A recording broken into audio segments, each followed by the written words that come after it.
Okay, we're happy to have Coach Smart. He will go straight to questions. We'll start in the back on the right. Dan Peck, ESPN 106.7 in Auburn. Coach, it's your first year in the SEC without Coach Saban after his retirement. I'm curious about your relationship with Coach Saban. Have you reached out to him much after he's stepped down? And also, does it feel different going into this league this season with a new head coach at Alabama? No, I have a great relationship with Coach Saban, and as I referenced in the big room, I pay so much respect and so much, just credit to what I learned, because people forget that it wasn't the 9 years at Alabama. It was the 1 year at LSU and the 1 year at the Dolphins. So to have 11 years to work for what is the GOAT. He is the greatest of all time, in my opinion, and it's not really close because of the time in which he did it. It was a lot of, what's the right word? It was a very competitive environment. It was not like a single team dominance, and he dominated for a long time. So we have a great relationship.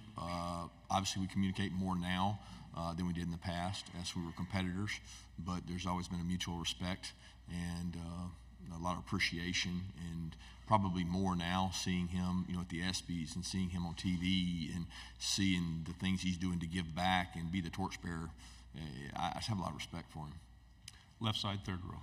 Coach Daryl Dapprich with the Locked On Network. Kind of give us a little insight as to the process on how maybe a homecoming opponent is selected. Obviously, there's been a little bit of a firestorm with Auburn, the deepest, oldest South's rivalry being your homecoming opponent from the Auburn side. Kind of wanted to get a little bit of a peel back the curtain on how that process and how you choose your homecoming opponents. I have no idea what you're talking about. I get the schedule just like everybody does. And, other than, your non-conference games, you have to go try to schedule those out 10 years in advance, which is an impossible hurdle. But I had no idea that was even the case. So you say peel back the curtain. I have no idea how that's selected or what goes into it. Right side on the end.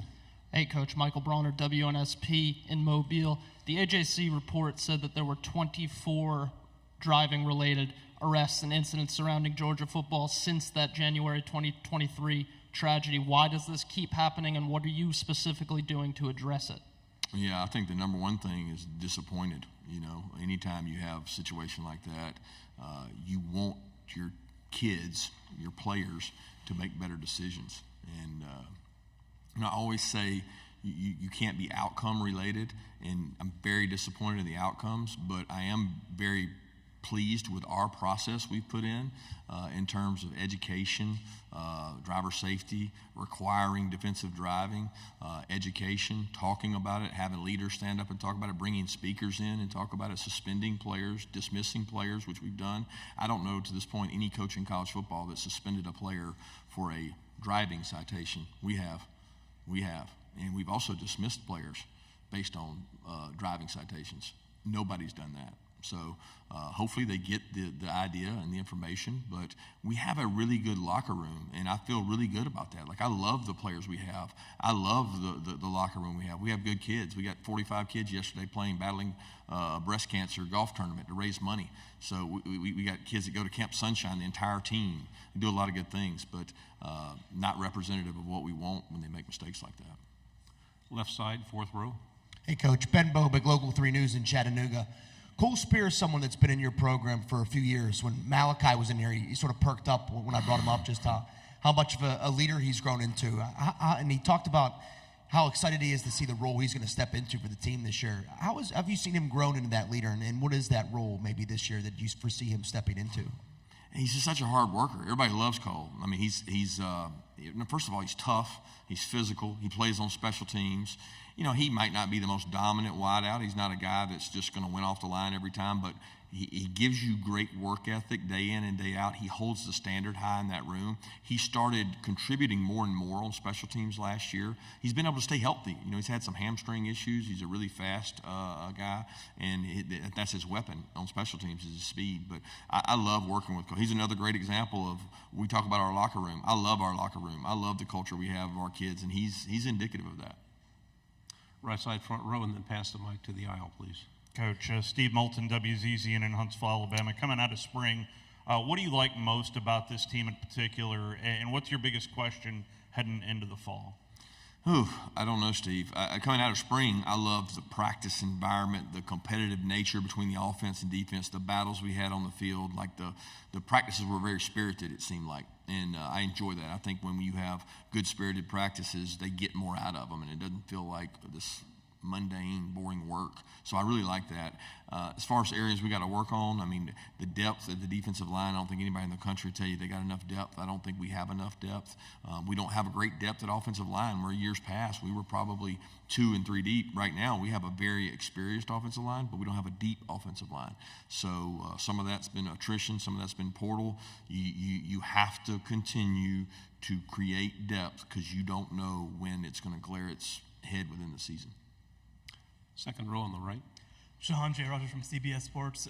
Coach, I was amused a little by your NIL joke out there. I'm curious, what's kind of the state in your mind of NIL at Georgia? You lost me there in the beginning. You said my NIL what? The joke about Nike and Dan Lanning. About Dan Lanning having the treasure chest to open up and get whatever he wants. Yeah, but what was your question directly about? Yeah, I'm curious about your thoughts on the state of NIL at Georgia right now. I think it's in a good place. I mean, our kids are competitive, and you know, we are different than most. We have a system that is, we believe you come in and you work your way up. You don't come in and make more money than starters. And philosophically, we stand by that. And if that costs us a player, we think we win in culture, because we don't want players that feel like there's an entitlement for a freshman coming in. And I think a lot of schools made that mistake early on, 3-4 years ago. And you could have some upset locker rooms. We're going to err on the side of you earn what you get, and the more you stay and play and contribute, the more opportunity you get at NIL, and that's kind of the state of our NIL. We'll go to the aisle here in the second row. Hey, Coach. Jonathan Hoppy with WTVM in Columbus. You mentioned Micah Williams and his versatility. What do you see from him, and maybe a different role on the defense this year, and what do you think he can bring in that new role? Well, he's very versatile. He's very talented. He played defensive end, which would be a 5 technique, 9 technique, 6 technique, 4-eye, all that for us last year. He'll continue to do that. We think he gives us the versatility to go outside and set edges and create plays. We've got more depth now at some spots inside that we can bump him out. He's athletic enough to play and stand up, but he's also big enough to go and battle and fit up on some big tackles. So we're lucky to have him. We need more guys like him, but better than anything he does on the field is his work ethic off the field and what he stands for. I enjoy having Michael around and what he brings to our team. We'll go here in the front row. Spencer McLaughlin, Locked On Podcast Network. Talk about Carson Beck. Had a great season a year ago, but where do you feel he can, if at all, still improve going into year 2 as the starter in this offensive system? Well, his approach to watching tape, finding out what defenses do, knowing what they're doing before it happens, the approach he has to our defense. You know, he can instill confidence in our defense, where last year I think he was focused on what he did for our offense. He can be an overall factor for both sides of the ball this year and really help the confidence of the defense. Front row. Coach Eric Bailey with Tulsa World. When Georgia played Oklahoma in the Rose Bowl, all offense, no defense, Brent Venables is turning things around. Can you talk a little bit about the job Brent's doing at Oklahoma and what Oklahoma brings to the SEC now that they joined the league? Yeah, the great traditions, what they bring, tradition-rich history. What a tremendous job Brent did at Clemson as a defensive coordinator, and you can see those same elements, those same characteristics of toughness, attacking. He's going to always be good on defense. He knows defense. He understands how to attack offenses. So as he gets the players he's recruiting more and more in there, they're going to be a dominant defensive football team. And I think that's kind of, SEC has always been known for really good defenses, and he brings another one with him. Left side, second row. Coach Davis Baker, WSFA in Montgomery. Out of all the battles you've had with Alabama, you've only played them once in the regular season, which was COVID year, limited capacity. What's it like preparing to go to a place like Bryant-Denny that will feel likely like a playoff game? I'm not going to be dismissive of going to play at Bryant-Denny. It's hard. But when you play on the road in the SEC, everywhere is hard. I mean, it is just difficult to play. The passion and energy on road games, people don't. Go ask a veteran SEC coach about road wins. there are only good wins. There are no bad wins. And it's not any different when you go to Tuscaloosa. It's a hard place to play. The passion, the energy, the players on the field, they're all good. And that's a challenge that we kind of embrace that. We love that. We like going on the road. We like being the one against the many. And I think you have to embrace it. Right side, third row. Hey, Kirby, Brett McMurphy with Action Network. When you were at Alabama, Nick took some chances on bringing in some assistant coaches that had some issues in the past. I talked to Lane about it, obviously Sark. Now that he's gone, do you see any current head coaches that will kind of fill that role and maybe bring people in to give them a chance, try to give them a second chance to kind of revitalize their career like Nick did? Yeah, I don't know specifically that I can say somebody that would do that, but I think every coach, deserves that opportunity. I mean, we're human. We make mistakes. Things happen. I mean, people get second chances all the time in most professions.